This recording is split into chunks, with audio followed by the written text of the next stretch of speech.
Hi friends, today we'll discuss about general ledger setup for products.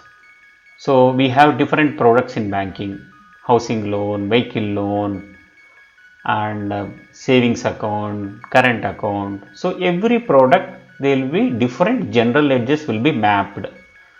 So why these general ledgers are useful to generate your trial balance, to generate your balance sheet.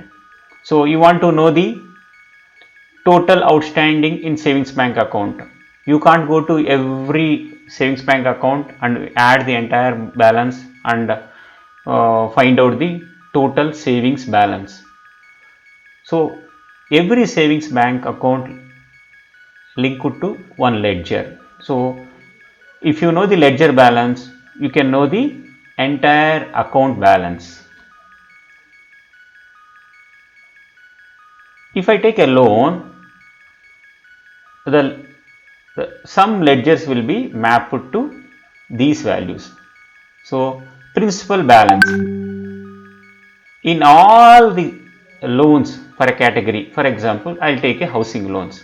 Housing loans entire principal balance will be linked to one general ledger. Principal negative balance in all housing loans, is there any principal negative balance? These amount will be linked to mapped to one general ledger.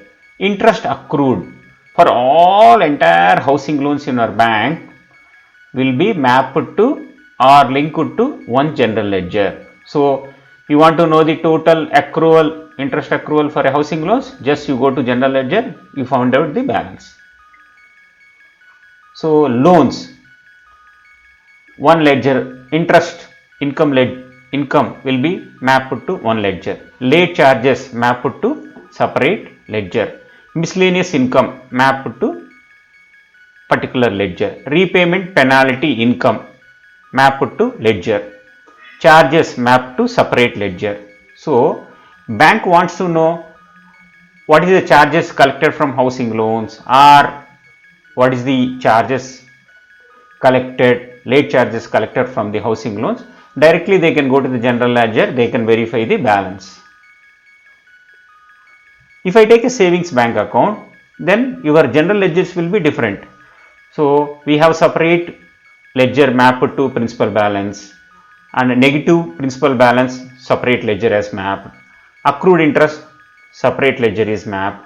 Authorized negative accrued interest mapped to separate ledger. Unauthorized accrued interest you can map to separate ledger. Same way in savings account you will have a interest expenses, you can map to a separate ledger. Interest income or negative balance, if any negative balance is there in savings bank account, what is the interest income?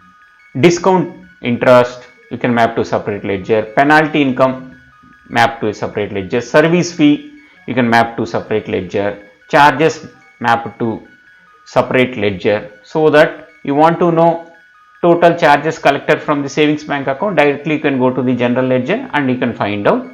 These ledgers will be mapped to products.